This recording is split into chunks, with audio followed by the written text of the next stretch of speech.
What's up everybody, I'm Seth Fowler and today I'm taking a look at the sneaker releases in the second half of September and I'll let you know whether I think each shoe is going to sit on shelves or sell out. As you can probably tell, I'm not in my usual setup. In fact, I'm actually in a hotel in San Francisco, and the reason that I'm out here is because Twitch is actually having me on as a guest on one of their live shows called Fresh Stock. Fresh Stock is a sneakers, sports, gaming live show that they do at Twitch headquarters that comes on every Thursday at 2 p.m. Eastern Time and 11 a.m. PST. I'm really excited to be on the show and I can't thank Twitch enough for bringing me out. This is like a super cool opportunity. If you want to check me out in Fresh Stock, my episode comes out live on Thursday, September 12th at 11 a.m. Pacific Standard Time, or like I said, 2 p.m. Eastern Time. And of course, I've left a link in the description below, so make sure to check it out. But just because I'm on the other side of the country doesn't mean the sit or sell videos are gonna stop. So as usual, here is the sit or sell video for the second half of September. We take a look at all the sneakers releasing from like the 14th to the end of the month. And of course, I let you know which shoes I think are gonna sit on shelves and which shoes are gonna sell out. This video is pretty much exactly the same to my standard sit or sells, except I'm in a hotel room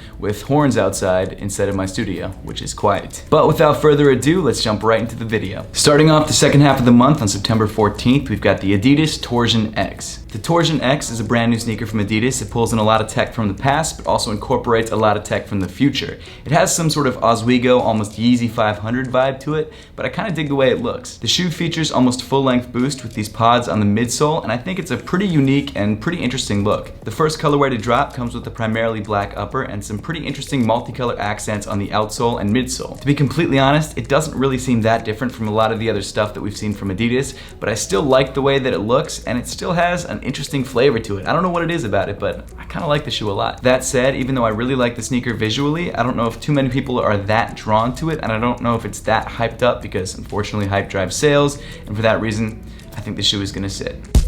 The next shoe dropping is the John Elliott Nike LeBron Icon, and it's dropping in two different colorways, white and pink. I really like this shoe a lot. I think it's an awesome lifestyle take on a LeBron silhouette. In fact, it's a brand new LeBron silhouette specifically made for lifestyle. It features a bunch of really cool semi-translucent accents and a very cool linear pattern all over the upper, and I think both of these colorways are awesome. The original colorway from last year, the white and black colorway, did sell out, and it is going for some pretty okay money right now on the resale market, but I think this white colorway and this pink colorway are probably going to do similarly to the black colorway that released earlier this year, and that was sit on shelves. So even though I love this shoe, I don't think enough people really love it enough to buy it, so for that reason, I'm giving both of these colorways a sit.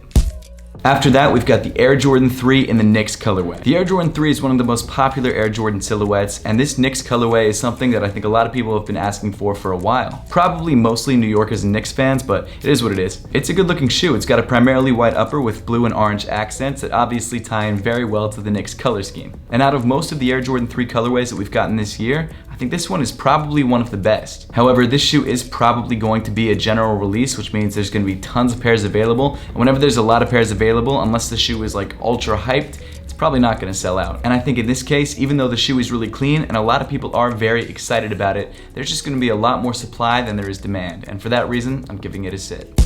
Continuing on with this packed release Saturday, we've got three different colorways of the Supreme Nike SB Dunk Low. I'm sure by now you've already seen this collaboration. It already released through Supreme and now it's releasing through the SNKRS app. The inspiration behind these shoes were Air Force Ones and colorways that graced the Air Force Ones, which I get, but just because I understand the inspiration doesn't mean that I think it's a good looking shoe. In fact, I don't like any of these shoes. In my opinion, the black and silver colorway is probably the most wearable, followed closely by the navy and gold colorway, but that red and white colorway, man, yuck.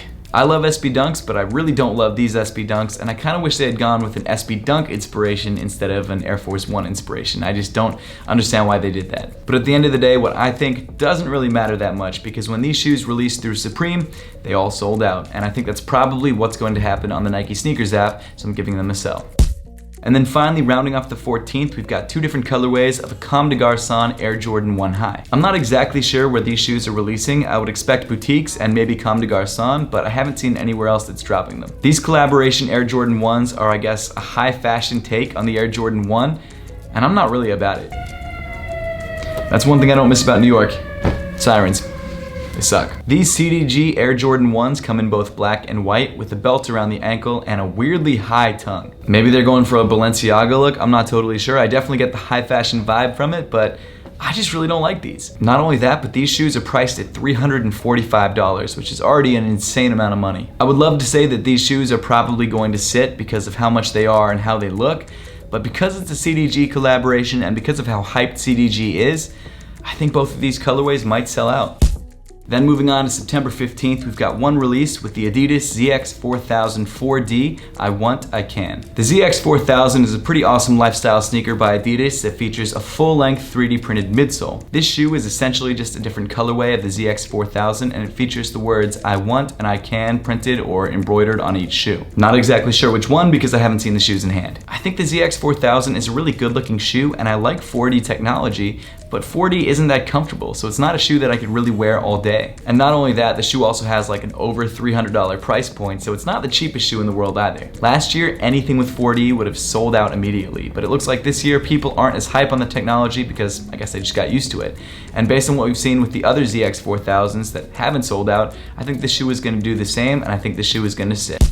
Then moving on to September 18th, we've got the Nike Air Max Tailwind 4 20th anniversary. This Tailwind 4 comes in a light blue and sort of washed yellow colorway, and I think overall it's a pretty good looking shoe. I like the ribs in the midfoot that fade from a black to a light blue, and I also like the yellow around the ankle. I think that's a really nice pop of color. But to be honest, this shoe doesn't really do it for me. It's nice looking, but it's not anything special. In my opinion, I think this shoe is probably gonna sit. Then moving on to September 19th, we've got the women's Air Jordan 4 Mushroom, which I know we've talked about a million different times, but for whatever reason, they just keep pushing it back. I don't understand why the shoe just hasn't released yet. I'm not sure exactly what the reason is, whether it's production issues or maybe they just have other releases that they want to prioritize. Who knows, but I still think it's a nice looking sneaker. It's a nice tan or like court colored Air Jordan 4, and that's great. At this point, I don't really have anything else to say about the sneaker because we've talked about it so many other times. It's still a good looking sneaker, but I still don't think it's gonna sell. After that, we definitely have a banger with two brand new colorways of the Nike Sakai Blazers. This time around, the shoe is coming in a primarily white colorway and a primarily black colorway, and I would be happy with either of these. I think every Sakai Nike collaboration up to this point has been great, and like I said, I'd be fine with any of them. The idea behind the Sakai collaboration is that they combine two different Nike silhouettes, the Blazer and the Dunk, and so that's why there's some overlapping swooshes and overlapping details. And I think the story behind that collaboration is awesome and really adds to the look of the sneaker. While the colorways from this release might not be as exciting to some, I still think it's a great looking shoe and it's probably a lot more wearable than some of those previous colorways. And of course, like the previous colorways, these two colorways are definitely gonna sell, no question. Moving on to September 20th, we've got 6 different Undefeated Air Max 90s, and unfortunately, I only know about one of the colorways because there's only images for one. The colorway that I have a picture of is this white and blue colorway, and I'm sure once we get closer to the release date, all the other pictures will come out. Undefeated has had a bunch of collaborations this year, and they've all done really well, especially those Undefeated Kobe's. And since the Air Max 90 is such a popular model, I have no doubt that these collaborations will also do well. To be honest, I don't really know what else to expect, but I'm excited to see it, and I'm definitely going to be trying to grab at least one of these pairs for myself. Because this release is an Undefeated collaboration on the very popular Air Max 90, I'm sure it's going to be limited and I'm sure it's going to be difficult to get. And honestly, I think all 6 of these shoes are probably going to sell out. Then on September 21st, we've got the Nike Air Foamposite Pro in the NYX colorway. It's a black, orange, and blue Air Foamposite Pro. What else can you say about it? It's the same shoe we've seen a million different times, just in a black, orange, and blue colorway. And I'm sure we've already seen this colorway too. Maybe not the exact same thing, but something very similar. I get that they're sort of dropping this in conjunction with the NYX Air Jordan 3, so that makes sense, but I still don't think it's a shoe that really needed to come out. And that's all I gotta say about it. I think it's gonna sit. After that, we've got the Social Status Adidas POD. This is a primarily black Adidas POD with some multicolor accents around the top of the ankle and the forefoot of the shoe. I mean, to be honest, it's not a bad looking shoe, and it's nice to see Social Status get so many collabs with such big brands. But the downside is that this collaboration is on a POD, and I feel like if they had released collabs when the shoe first released, it might have changed the course of history and the POD might be a very popular sneaker. But as of right now, the model is just kind of stale, like no one's really that excited about it, and I don't think this Social Status collaboration is really gonna do much to move the needle. As decent as I think this collaboration is, I think it's gonna sit. Continuing on to a pretty heavily anticipated release, we've got the Air Jordan 12 Game Royal. This shoe comes in pretty much the same color blocking as the Flu Games, except instead of red, it's got blue. And it's not a bad look. It looks like a classic Air Jordan 12, and that's fine. And I think a lot of people are excited about it because of that. The colors are nice, it's clean and simple. It's not the Flu Games, but it's still a nice looking shoe. And if you like black and blue Air Jordan 12s, this is probably a good one to get because this might be the cleanest one out there. I'm not totally sure about availability, and I don't think it's gonna be the hardest sneaker to get, but because it is a popular silhouette, I don't expect them to sit. I actually think these shoes are probably gonna sell. Then rounding off September 21st, we've got the Adidas Yeezy Boost 350 V2 in the Cloud White colorway. I actually have this pair waiting for me at my house right now, so as soon as I get back, I'm gonna drop a review and give you guys my honest thoughts. But from a distance, without seeing them in hand, they kind of just look like a slightly blue version of the Statics. I mean, I think the colorway's fine. I like blue a lot, so it's a nice looking sneaker, but it's not really anything different. But of course, it is a 350 V2, and 350 V2s are like the most popular sneaker on the market right now. So for that reason, this shoe is definitely gonna sell. You could drop a 350 V2 that looks like a McDonald's wrapper and it would still sell out. Moving on to September 24th, we've got another Yeezy with the Adidas Yeezy Boost 350 V2 in the Citron reflective colorway. This shoe is like a more like yellowish, tannish, reddish version of the 350 V2. I don't know, they all look the same. This version, however, is the reflective version, which means that there's 3M woven into the upper, so whenever you take a picture of the shoe with the flash, it'll light up your photos. I mean, the concept's fine, it's 3M, they've done it on a couple other models. The only reason Adidas really does this is to make a version of the shoe that's a lot more limited so that Yeezy still has some hype behind it. That's just my opinion, but I think that's what they're doing.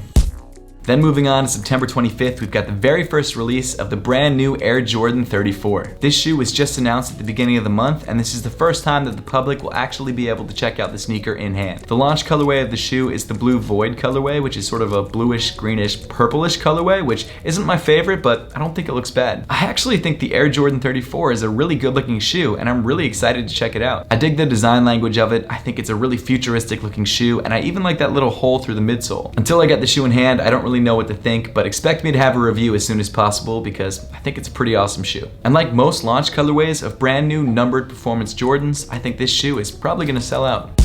Then on September 26th, we've got two different colorways of the white mountaineering Adidas Night Jogger. The two colorways are a gray, black, and maroon, and an orange, white, and green. And I think in my personal opinion, the maroon colorway is really the only colorway to go with. The orange and white one isn't bad, but it's just not something that I would ever pick up. However, that gray, maroon, and black colorway, oof, that's fire. The Night Jogger is a lifestyle silhouette that features a full-length boost midsole, and I'm not sure exactly what this collaboration brings to this silhouette other than just aesthetics, but I'm sure because White Mountaineering is a mountaineering company that they probably added some sort of waterproofing tech. We'll just have to wait and see. It's not a shoe that I'm extremely excited for, but it's one that I'll definitely check out if they have them in store. And to be honest, like the Social Status collab, I think it's too little, too late, and I think it's probably gonna sit. Then continuing on, we've got the non-reflective version of the Adidas Yeezy Boost 350 V2 in the Citron colorway. Citron, not totally sure, but whatever it is, still looks like every other Yeezy. In my opinion, it's just kind of like a brownish yellow static with the gum outsole. It looks fine, but it's just more of the same. And not only do Yeezy colorways stay the same, but the hype kind of stays the same as well, which kind of baffles me. But I definitely think the shoe is gonna sell.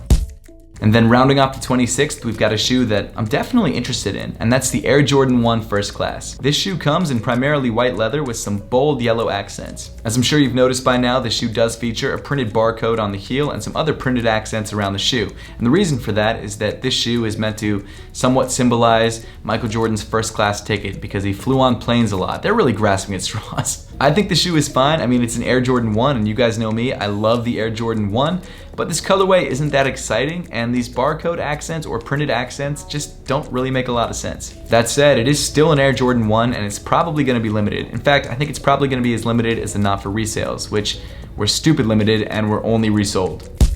And then rounding off the month, on September 28th, of course, we've got another Yeezy. This time around, it's the Adidas Yeezy Boost 700 V2 in the Hospital Blue colorway. Kanye, just try something different. This shoe is called the Hospital Blue because it looks like scrubs. It's the only real reason. But of course, it is still a Yeezy, and most Yeezys end up selling out, and I think this colorway will be no different, and I think the 700 V2 Hospital Blue will probably sell. But now I would love to know your thoughts on the sneaker releases for the second half of September and which shoes you're looking forward to most. So make sure to leave those comments in the comment section down below. And as always, thank you so much for watching, and I'll see you all in the next one.